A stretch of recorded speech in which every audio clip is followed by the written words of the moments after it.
Jesus is King.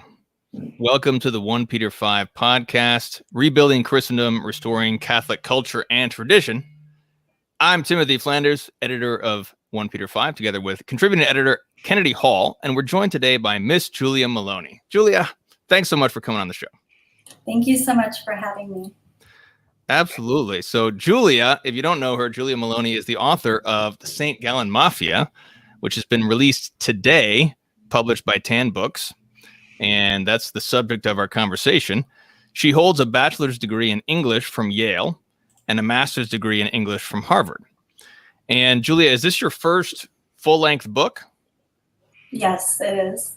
Excellent. Well, it's I had the pleasure of reading an advanced copy, and it is a marvelous text. And so we'll be getting into that in just a few minutes.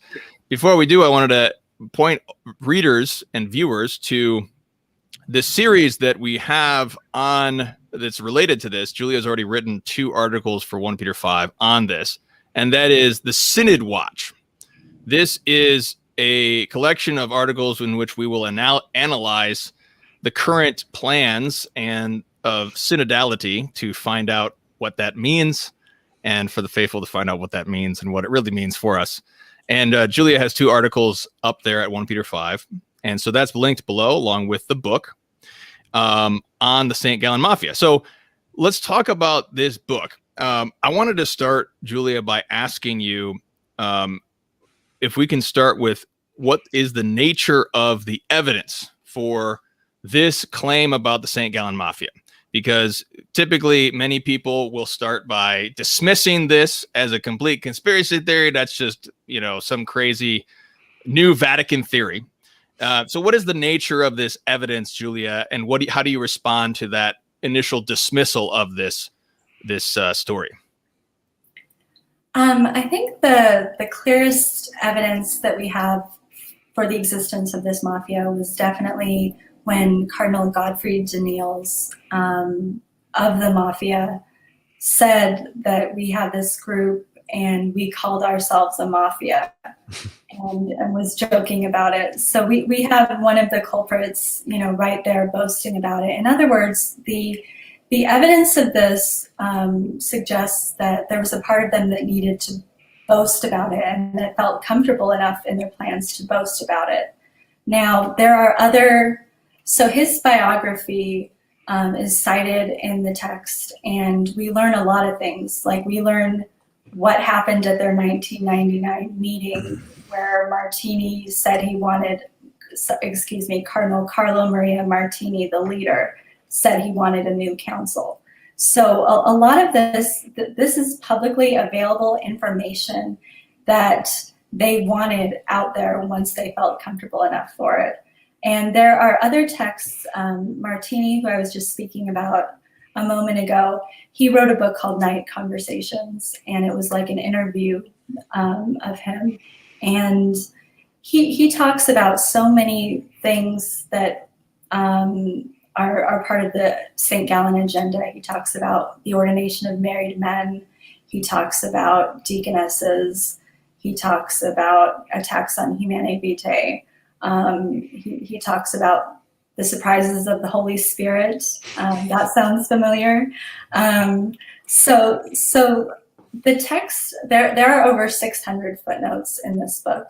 And this is all publicly available information that, you can just find the footnote. You can look it up if you are incredulous about anything that's going on here. Yeah, this is one of the things I loved about your book is that, it's completely well documented. There's about 5 to 10 footnotes on every page. What I love about what you do, Julia, is that you really connect the dots for us that goes back decades. So can you bring us back to where do we see the beginnings of this St. Gallen Mafia group? When did they first start to organize and start to try to take action? So technically they started in 1996, and they would always meet annually in January, and it was at or near St. Gallen, Switzerland. Allegedly they broke up in 2006. Now, there was a kind of precursor to the Mafia, and my colleague Micah Hickson of LifeSite News talks about this group called the CCEE that became kind of like this liberal group that was talking about collegiality, communion for the divorced and civilly remarried, these sorts of left issues. This was their head was Basil Hume, who was a Mafia member, well, future Mafia member, let's say, in I think the late 70s, early 80s. And then the leader of the CCEE became Martini. So Martini was heading the CCEE, and literally Micah Hickson again has a wonderful article documenting this. Pope John Paul II, in effect, ousted him in the early 90s. And Daniels, who I alluded to earlier, was part of this group as well. So they became kind of disillusioned when this pressure group, when they were ousted or sidelined from this pressure group.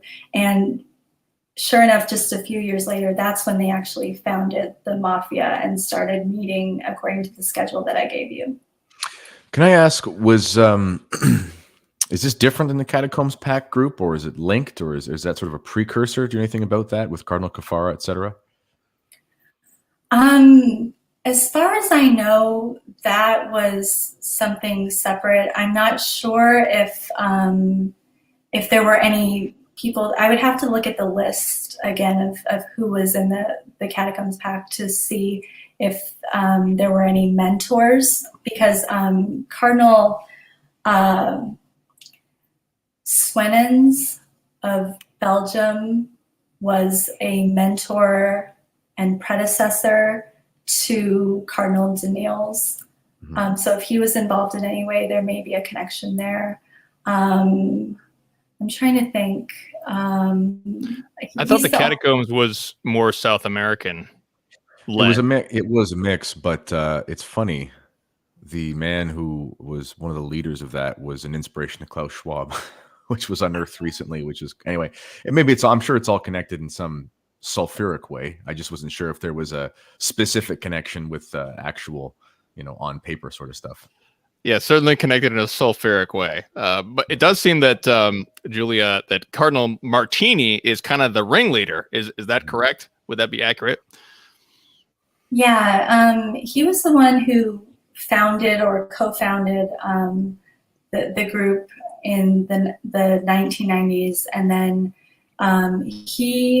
in 2003 he did need to be replaced because he had Parkinson's disease, and that was when the Cardinal Achilles Silvestrini in effect replaced him. But at the same time, Martini, he's like this larger than life force. Even though he's not technically a member, according to Daniels's biography, he's not a member after Silvestrini replaces him. He's just an alum. At the same time, before the 2005 conclave, Martini is meeting with Silvestrini, Daniels, Cardinal Cormac Murphy O'Connor, Cardinal Walter Casper, Cardinal Carl Lehman, just these major players from the group. He's meeting, and he appears to have been kind of calling some of the shots around the time of the 2005 conclave. And of course, the important thing to know about Martini is that later he called himself an antipope, A-N-T-E pope, like an antecedent, a precursor and preparer for the Holy Father. And he seemed, now we know in retrospect, he seemed to be announcing himself as a precursor for Benedict's successor, Pope Francis, of course.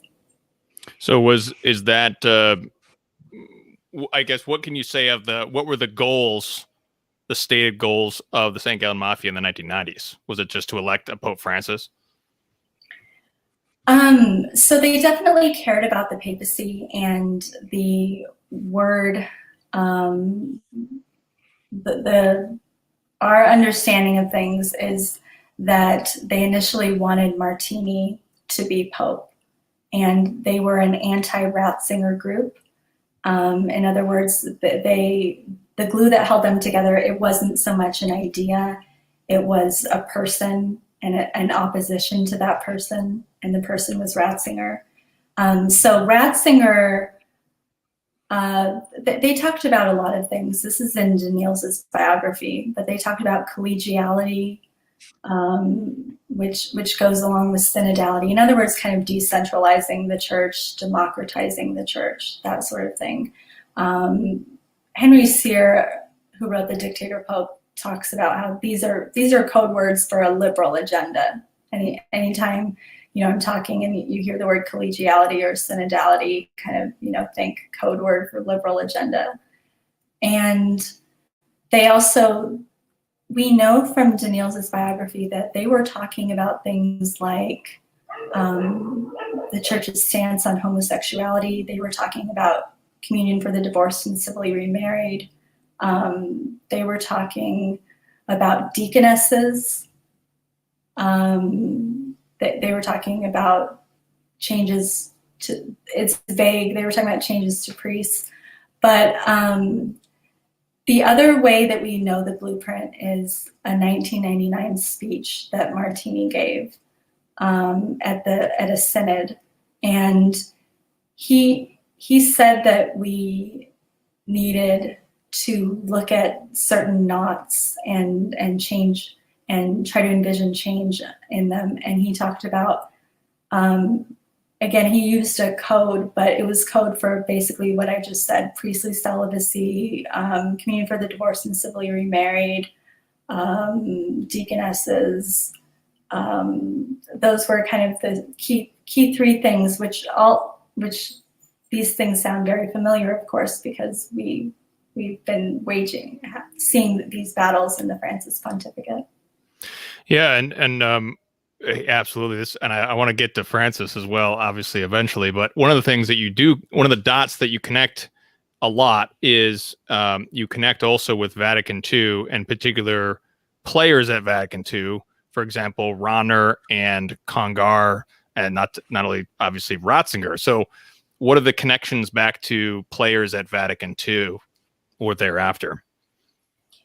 Yeah, I bring up Vatican II because Vatican II was just like a seminal moment for these men, because the Mafia members, they grew up in the pre-Vatican II church. So they had these beautiful, these really kind of nostalgic or beautiful stories about serving Mass or doing First Friday devotions, and just anything, whatever you can imagine the pre-conciliar church to be like, they were growing up in that. And then as they are, in their young adulthood and kind of discovering their vocation or beginning to live out their vocation, that's when the Second Vatican Council happens. And the Second Vatican Council, to them, obviously people battle. There's a battle for what the Second Vatican Council means, obviously. But for them, it meant an upheaval. It meant something revolutionary. And Karl Rahner, I talk about in the book because he's been called the most important person at the Second Vatican Council. He also, the historian Roberto de Mattei, has a lot of important material about Rahner. And de Mattei says that Rahner is Pope Francis's grandfather and Martini is Francis's father, so to speak. So he was kind of a logical person to talk about. And the important thing for me with Rahner is what he did after the council. He had this little book called The Shape of the Church to Come. And a scholar, an Italian scholar named Stefano Fontana, had an article about how that was kind of a blueprint that seems pretty eerily appropriate to today's historical moment, because it talks about synodality, it talks about ordination of married men, it talks about communion, it explicitly talks about communion for the divorced and civilly remarried as well. So these are just, we're going to be talking, multiple times about these issues. So Ronner was trying to make inroads on some of these issues in the 70s. And what do you know? Carl Lehman was Ronner's assistant and a future St. Gallen Mafia member. Casper has spoken very, very well of Ronner, and Casper signed a memo against priestly celibacy that Ronner and Lehman wrote. So I think there's a pretty tight connection there. Congar is, I make kind of more of a connection with him and Francis, and I can kind of go into that maybe a little bit later. But he talked a lot about patience in reforming the church, and that's kind of a key word with Pope Francis. Time is greater than space, so kind of incrementalism and the practicalities of reform. Yeah, it's very interesting what you bring up with Ronner. You say on page 34, you say, as Vatican II drew to a close, Ronner gave a lecture calling the council the beginning of a beginning. He was, said Casper, cautiously pursuing further developments. In 67, Ronner helped the German bishops, draft a letter declaring that the church can be subject to error and has in fact erred in the past. And then he argued that Humanae Vitae was not irreformable. And then he talked about the shape of the church to come and this synodality. And that's really, it's a very adroit way to put that in terms of him being the grandfather, Martini's the father, and Francis of Francis. So it seems that there's been this clique of these liberal priests or bishops at Vatican II and after Vatican II trying to bring about this thing. It finally gave birth to the St. Gallen Mafia in the 1990s, and they were just bringing forward this same vision. Mm-hmm. Wow. So St. Gallen Mafia, we've got Martini. Any other players you want to mention in particular besides Martini before we get into Benedict and Francis? I guess I'll just mention that, like, in the book, the way I structure it is so the first chapter is the 2005 conclave, and it's called The Next Pope, and that's kind of from the perspective of everyone. And then the second chapter is called Silvestrini, and we've talked about him a little bit. And so there's, I just want to mention him for a moment because he's a maneuverer, he's good at being tactical and strategic. And he seemed like he was pretty fixated on the succession of Pope John Paul II. And it seems like he was the one who kind of either identified Bergoglio as Cardinal Bergoglio as a good contender for the 2005 conclave, or if he didn't identify him, he at least embraced him. So those are a few things to know about Silvestrini. The next chapter is called Martini, and then the next chapter is, I think it's Daniel's. We've talked a little bit about him, but if we talk about the Belgian contingent at Vatican II, that's an interesting story in and of itself, because you had a lot of subversive figures, and you had specifically, I talked about Cardinal Swinens, but he brought a professor named Phillips, I think Gerard Phillips, and Phillips represented a middle way, and Roberto de Mattei talks about how it's the Belgian middle way. And he talks about how he knew how to get things passed, like because he had parliamentary experience. And so he was kind of like a politician, and he knew what kind of language to put in so that something would be acceptable to conservatives and liberals at the same time. And he knew that you could change one word in something and utterly change the substance of a passage. So this was kind of the world that Daniels lived in, and Daniels became the successor of Swinens. And Swinens had agitated against Humanae Vitae, and Daniels picked up that fight as well. So there's clearly another genealogy going on here. And then the next chapter is called Casper. And I guess I won't really go into Casper too much because people already know a lot about him. But Casper, I think that the fact that in the 70s, he was already working on communion for the divorced and civilly remarried in the 70s, and he signed that memo on celibacy in 1970. So here you find again incrementalism. I mean, he didn't give up for decades, literally. And so this is a story that nothing is appearing out of thin air. There's a definite genealogy. And in all your research, because it's always astonishing when we look at these men who seem to work for the church's destruction. I know in some cases they work for what they think is some sort of utopic idea, let's say, of the church. But in reality, a lot of them, you wonder whether they're even, if they're atheists or not. I mean, you wonder why on earth would someone do such a thing? Why would they take such a plan of life? Why would they, work so hard and deal with men like the McCarricks of the world, etc.?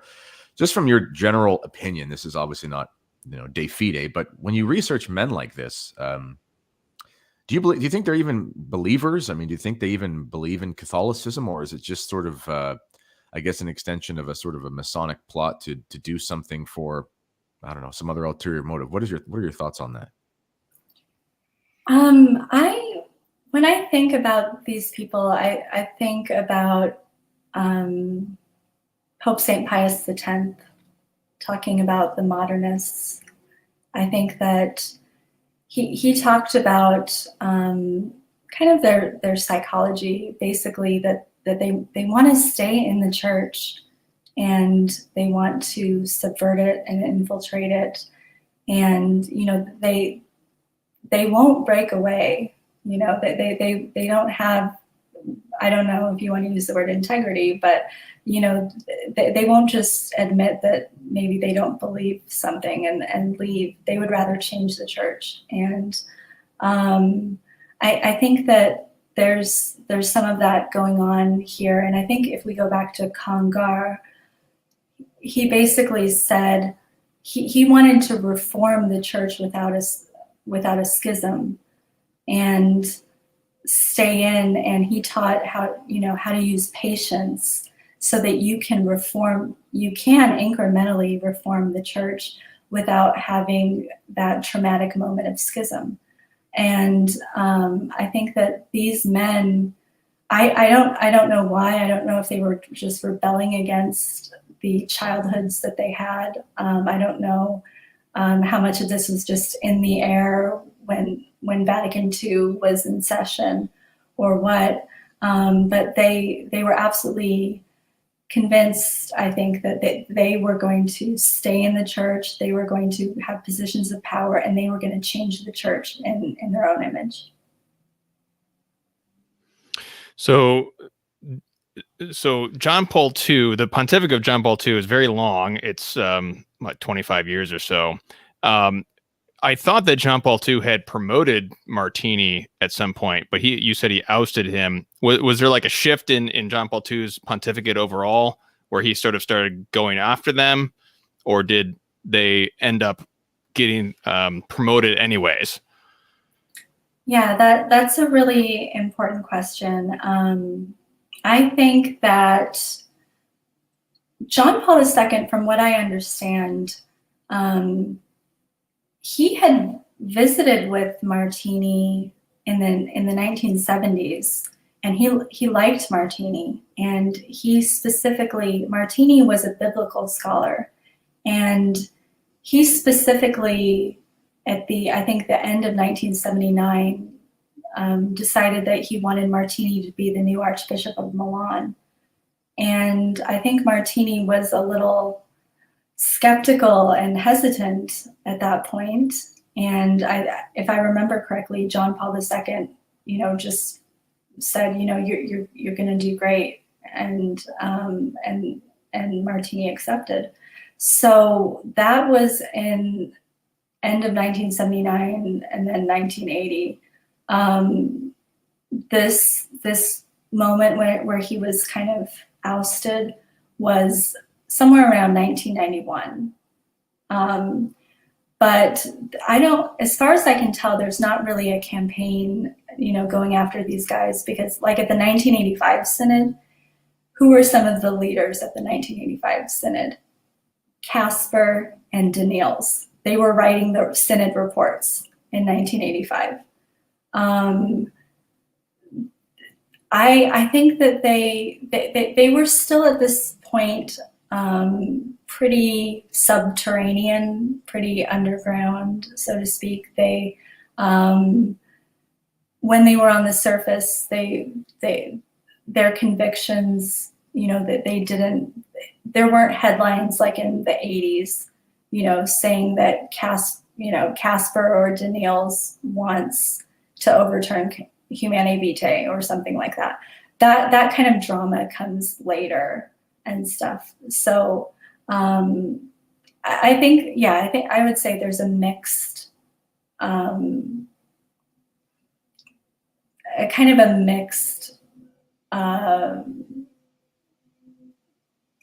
mixed form of posture against Martini in the time of John Paul II. But you could say that about like the way that he treated many different churchmen as well. Yes, yeah, it's a very complicated time. There's lots of unanswered questions. I'm reminded that Walter Casper was actually one of the founders of Communio in 1972 with Joseph Ratzinger, which was kind of like a breakaway group from the more liberal school at that time. Mm-hmm. And I know Charles Murr writes about how after the assassination attempt, John Paul II did have some change of heart a bit in terms of trying to go after the liberals a little bit. Like he did a little bit, but he still kept a lot of these close ties, like you said. So it's this big mixture. Coming into the conclave of 2005, at that point, it's been decades. You have the St. Gallen Mafia had been organizing. I've always thought that it seems like John Paul II tried to bring the church to a bit more conservative reading of Vatican II, but without kind of disciplining all the liberal heretics and booting them out of the church, and just trying to play nice with them. And it seems like that's the problem.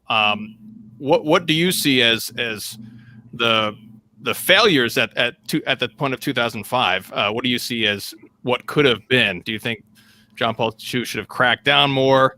How do you see going into 2005? I think that again, Pope St. Pius X, he definitely lived in a different historical moment, but he at least outlined the posture of trying to combat modernism. And I think that John Paul II, had many. He had a mixed legacy in the sense that he had some great triumphs, but on the specific issue of combating the modernists, one might argue that he could have done more as well. But at the same time, I just want to go back to this idea that Martini and the St. Gallen Mafia, they moved away from the CCEE and into meeting secretly in Switzerland and talking about these issues secretly. So a lot of it, it would be for a later historical moment for it to really erupt. It would be for the next pontificate for it to erupt.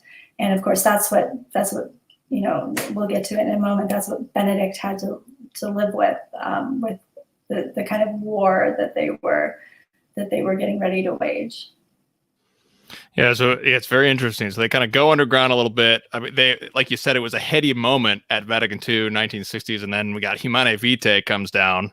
For all his faults, Paul VI did do that right, and it was, you know, that was his one triumph. So what do we know about what does happen in 2005? What do we know about the conclave? What kinds of things can we know for certain about what happened next? Yeah, so the book starts with the 2005 conclave, and it's probably my favorite chapter that I wrote. I reread it over and over again, sometimes to just kind of clarify what happened in my mind, but also it's just kind of fun to read, if I can say that. So this was, I think the main thing to know about this is that a couple days after the funeral of John Paul II, Silvestrini, Martini, Casper, Daniels, Murphy O'Connor, Lehman, they're all meeting to talk about how to prevent Joseph Ratzinger from becoming Pope. So they, there's even, I talk about this in the book, there's even a photo that they took that it's, I wish I had this photo, but apparently they look like they're kind of lined up like a football team, and it's the Mafia, you know, photo op that we have that was published shortly after the conclave, because they apparently they didn't want to keep everything completely secret. This is another instance where it's like they kind of want to boast about it a little bit. Now, they met before the conclave, like the eve of the conclave, and it sounds like they did want Cardinal Bergoglio to be their candidate. But the important piece of the puzzle to understand is that according to my research, and I'm working off of what Nicholas Diat is saying in his book on Pope Benedict, Martini did not want Cardinal Bergoglio under any circumstances, because I think he thought that Bergoglio was not liberal enough. But Silvestrini wanted Bergoglio. So there was this sort of division. I think that hampered their efforts, because in the first round of voting, it appears that Martini got 9 votes and Bergoglio got 10 votes. Martini wasn't ever going to be a candidate for Pope. He had Parkinson's. They could have given those votes to Bergoglio, but I think that's a sign of some of their paralysis. Basically, eventually what happens is Ratzinger has enough votes to where people can tell that he will probably win. And then it gets really mysterious, because it appears that Martini gave his votes to Ratzinger, told his supporters to vote for Ratzinger. It appears that Bergoglio told his voters he didn't want to be Pope and told them to vote for Ratzinger. In other words, the Mafia, which had been agitating against Ratzinger this whole time, appears to have at the last minute helped elect Ratzinger. So it's a mystery what exactly happened. But we do know that there was some kind of lunchtime conversation between Martini and Ratzinger just before the last scrutiny happened. some people ask, oh, was there some sort of agreement there? But I personally, I'm not sure that there was a pact or an agreement or anything there. I think maybe there was a different kind of conversation about, maybe Martini expressing the hope that Ratzinger would be a transitional pope. Maybe he knew that Ratzinger was open to being a transitional pope. This is where sort of the book reports the different facts that we have on the scene, but I have a kind of narrative reticence about some of this stuff. In other words, I don't like to overinterpret too much or be too heavy-handed about this, because I understand that people will read things in different ways. So all I say in there is basically Ratzinger denied that there was ever a pact. And then I posed the question, was Martini up to something that wasn't a pact?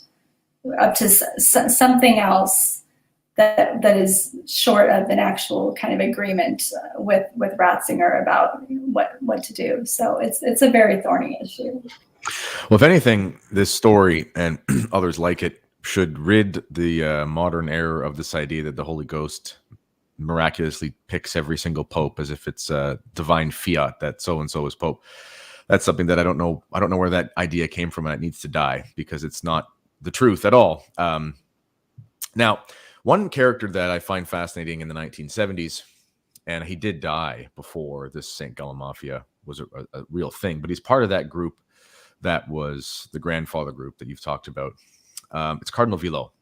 And I know that Cardinal Gagnon had done a lot of work, and he had presented to 3 different popes the dossier that he put together, saying he was a Freemason, etc.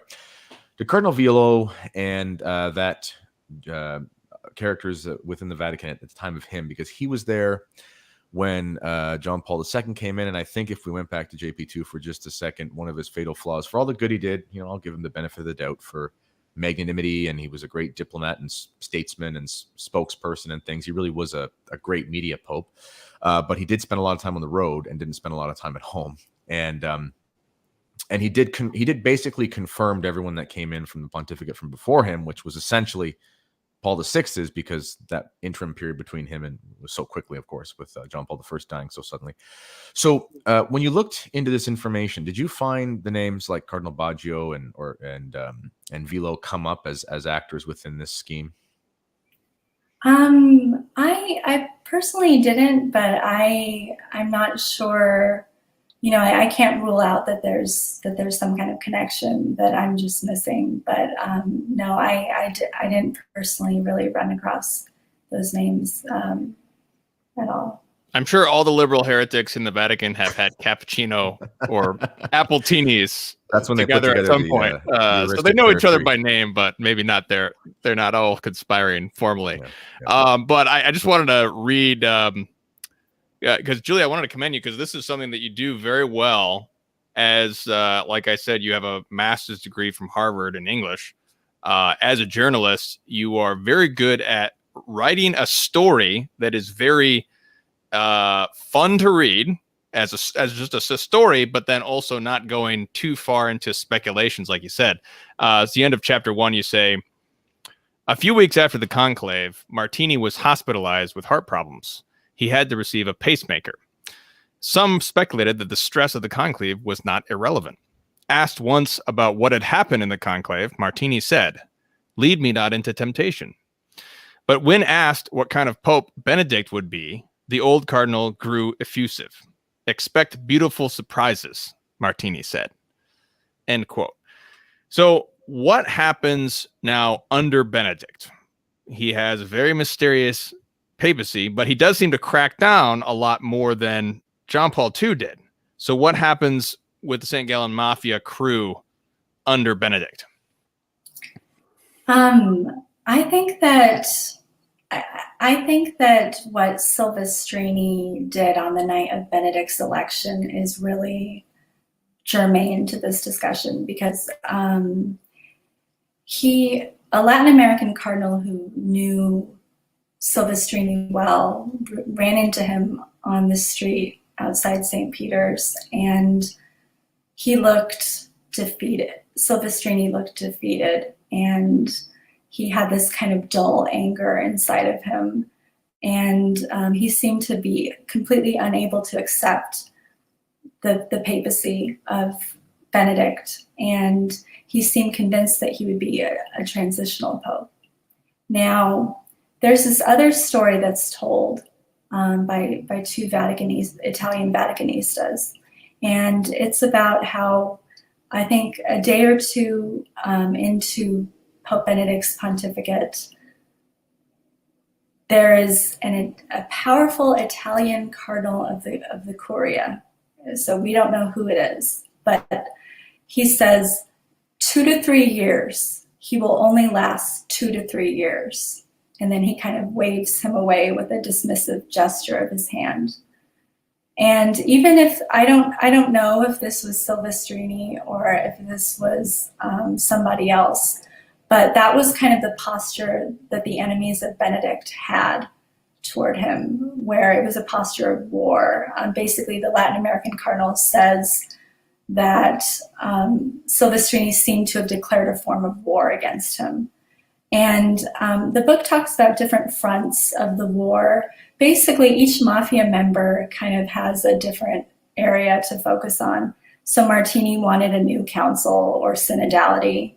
So that was his thing. Then you had Casper. He wanted the rights of the local church versus the universal church, and specifically applied to communion for the divorced and civilly remarried. And then you had Daniels. Daniels was agitating against Humanae Vitae and specifically trying to get at that by saying, oh, what about if you have a spouse who needs a condom because the other spouse has AIDS? So that was his front. And then let's see here. And then Silvestrini allegedly, according to Nicholas Diet, leaked a conclave diary about what happened at the 2005 conclave. And the important part is it appears to have falsified how many votes Ratzinger got at that conclave.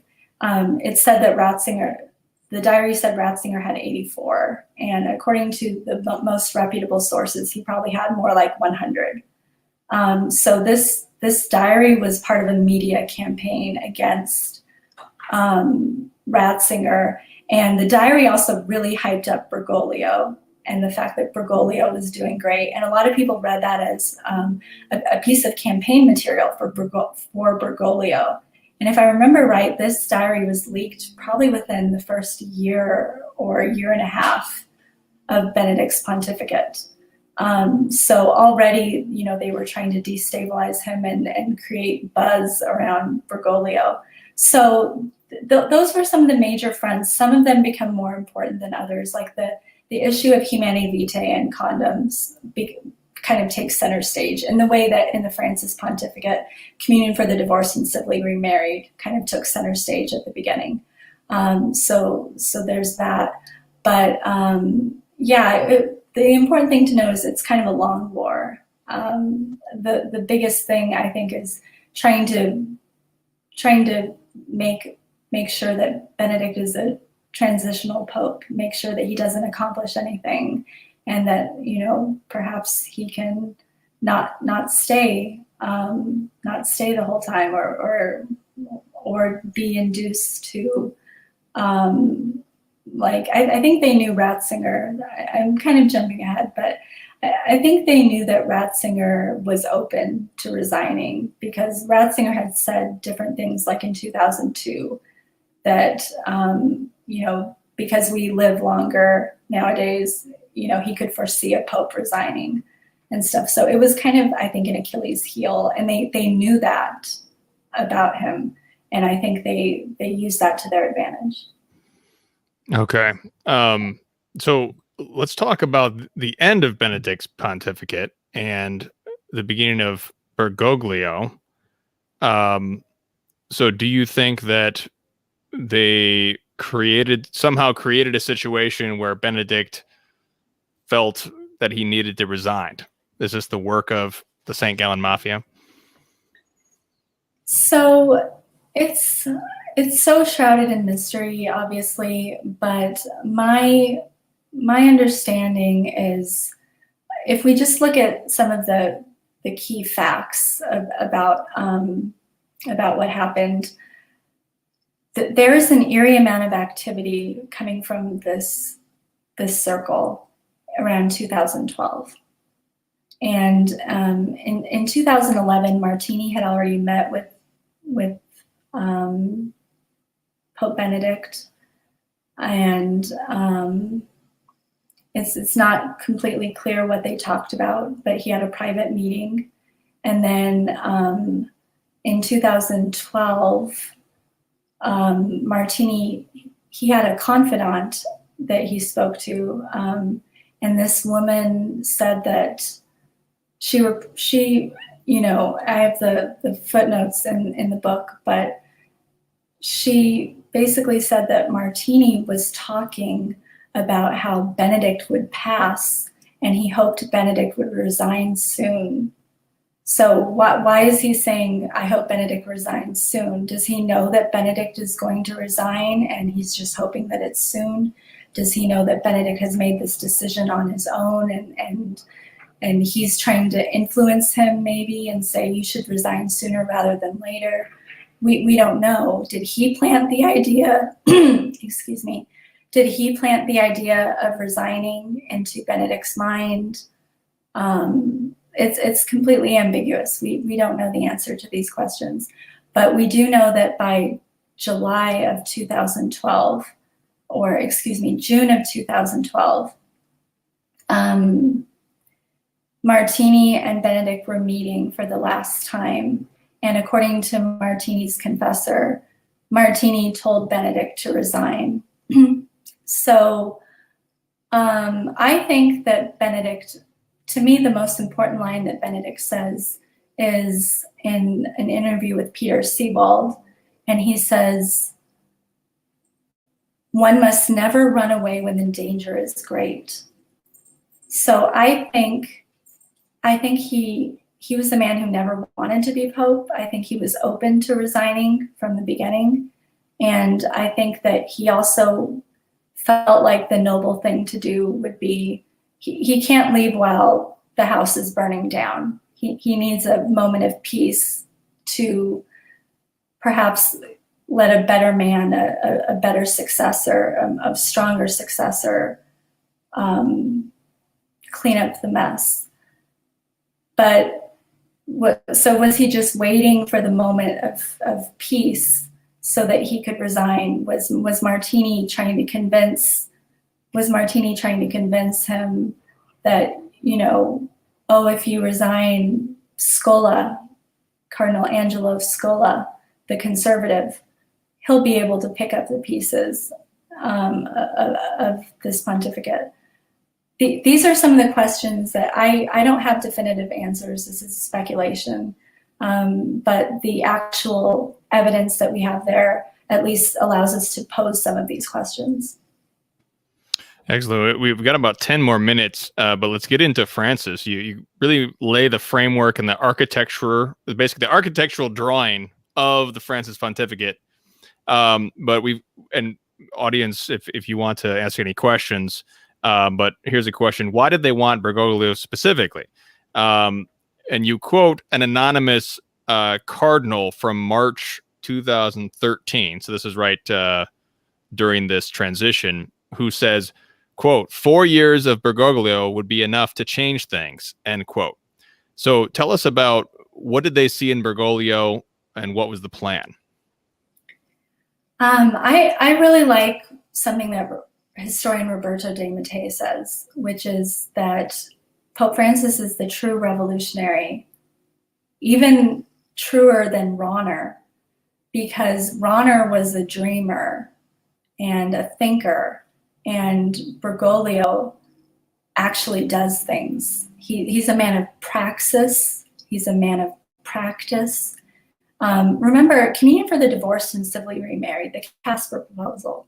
When Casper tried to do it, what happened in 93 and 94? Well, they were very formal about the way they did it. Then they had texts about it, right? And then Ratzinger's CDF clamped down on it. Okay. Well, we have pretty reliable evidence reported by multiple Vaticanistas that in Bergoglio's diocese in Argentina, they were just giving communion to everyone who showed up. It doesn't matter if you're divorced and remarried or you're cohabitating or what. So he was able to actually do what Casper couldn't do.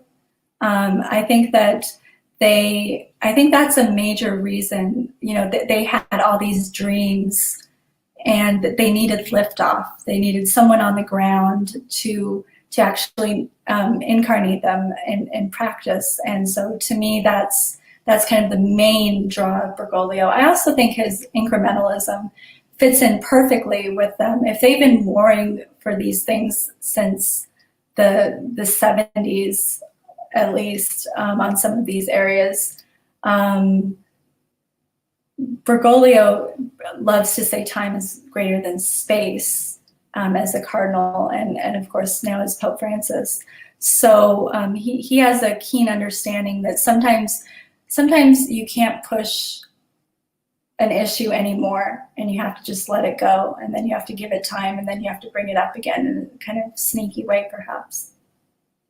Is there something about made me think about Argentina as a kind of a unique country for a man like Pope Francis, because for anyone who knows anything about Latin America, Argentina is not really, and I'm saying this as hesitant as possible, it's not really Latino in the way that we think of the rest of the culture of Central and Mesoamerica. It's very European, it's very German, it's very Italian.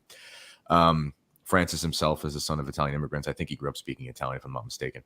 And he also was educated in Germany for a while. So it seems to me that there's something about that country where he's able to get away with all these things, where it's very much a European framework as far as how things are organized. But it doesn't get the attention of all the things that the Latin American church always gets attention for. It seems like it was almost, not in a providential sense, because it wasn't good, but in a sense of the coincidences coming together, where Francis was poised to kind of sneak in. He was almost unknown in some ways to the rest of the world, but he was a big player in a big diocese in a big Catholic country that kind of went under the radar. Do you think that played into how he kind of snuck up on us to the average person? Yeah, I think those are great points. I think one thing I'll mention is there's a very interesting text in the book called Confession of a Cardinal, and it's a French text. And it's an unnamed cardinal, and I think it's Silvestrini, or it's modeled on Silvestrini. If it's kind of a sketch, I think it's modeled on him. But whoever this person is, he identifies himself as a friend of Casper and Martini, and he says. He's speaking in 2005. It's published in 2007. It's after Benedict's election. He said, a group of us, and I'm paraphrasing, we wanted a cardinal who was outside of Europe, but with European roots, and we thought of Cardinal Bergoglio. So they specifically, whoever this was, maybe this is Silvestrini confessing exactly what they were thinking, or maybe it's something else. But this text raises the point that that they wanted some kind of bridge in the way that you were speaking of, someone who can connect Europe and the area outside of Europe as well. It's an intriguing issue, definitely. Here's a question from our friend Anthony Abate. Do you think they have a successor in line for Francis? That is a really great question. It's hard to gauge for me what the afterlife is of this group, because a lot of these members, Cormac Murphy O'Connor, etc., they're dead. Casper is still alive, but most of these members are dead. Now, I personally, this is just a hunch, but I think that there is some kind of dark horse that the liberals are already thinking about, and maybe have been thinking about for a while. And I think that the ideas of the St. Gallen group that have become more mainstream because of the Francis pontificate, I think that he of course has created so many different cardinals, and the voting college, like it's going to be in his image, it appears. So I would only say I expect a dark horse that no one is really talking about, but that's just speculation on my part. Excellent.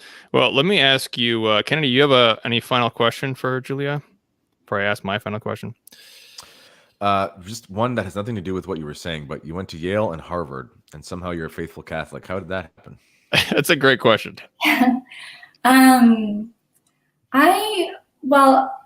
I kind of hid out in the sense that I studied the Middle Ages.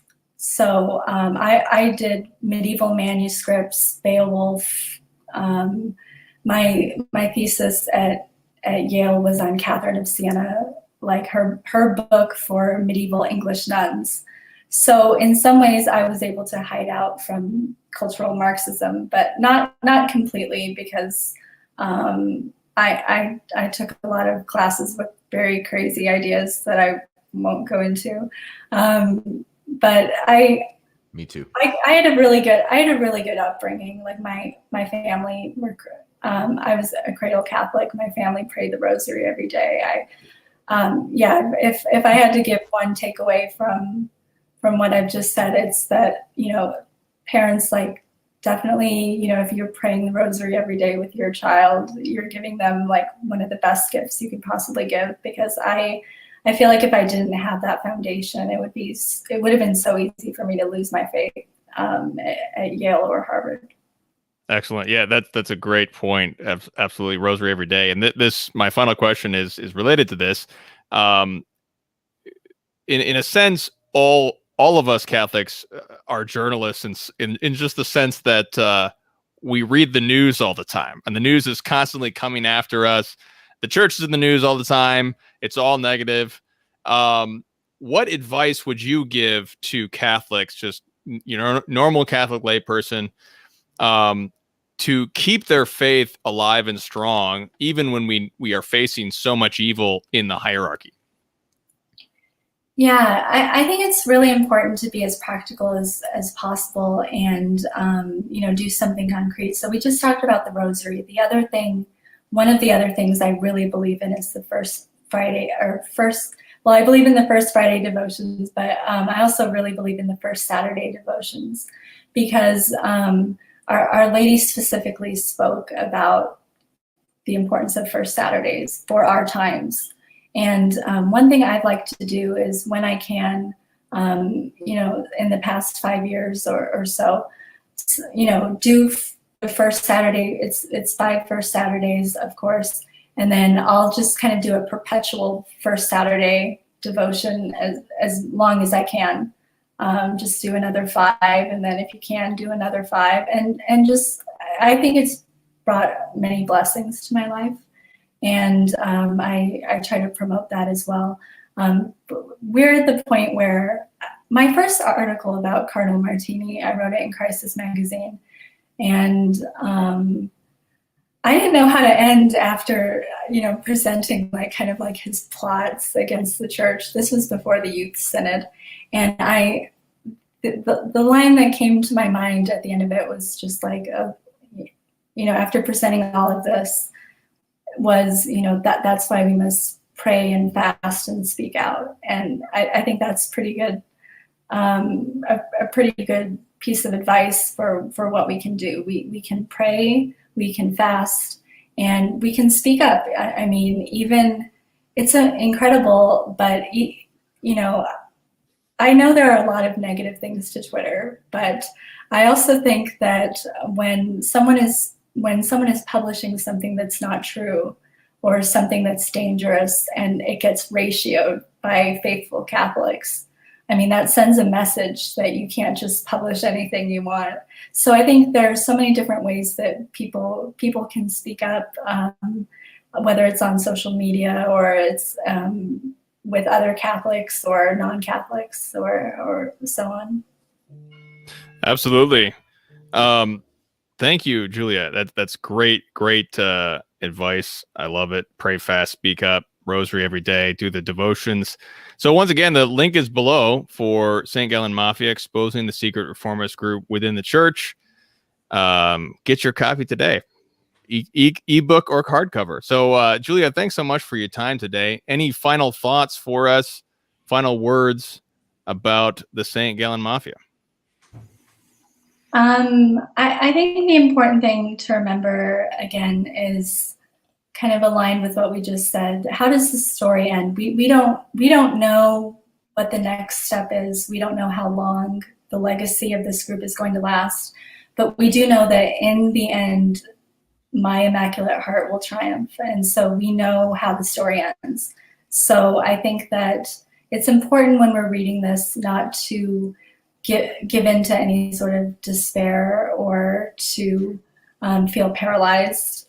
It's important that's why it's so important to pray and fast and do those things, because you get perspective when you do those things. When you're looking at God, when you're talking to God, you have a supernatural perspective on this kind of news. Yeah, that's a great way to end this interview, Julia. Thank you so much for praying for a supernatural perspective, which is an automatic effect of a prayer life. So I think in the end, just strengthening your prayer life helps each one of us face the evils that are in the church or society or around us. So we're going to end, once again, check out Julia's book. It's linked below. We're going to end, as we always do, with the Our Father. Julia, you want to just pray the second half of this? Yeah. So I'm going to bring up the Holy Face, and I'll pray the Holy Face prayers after the Our Father. In the name of the Father, the Son, the Holy Spirit. Amen. Our Father, who art in heaven, hallowed be thy name. Thy kingdom come, thy will be done, on earth as it is in heaven. Give us this day our daily bread, and forgive us our trespasses, as we forgive those who trespass against us. And lead us not into temptation, but deliver us from evil. Amen. Let God arise, let his enemies be scattered. Let them that hate him flee from before his face. In the name of the Father, and the Son, and the Holy Spirit. Amen. Jesus.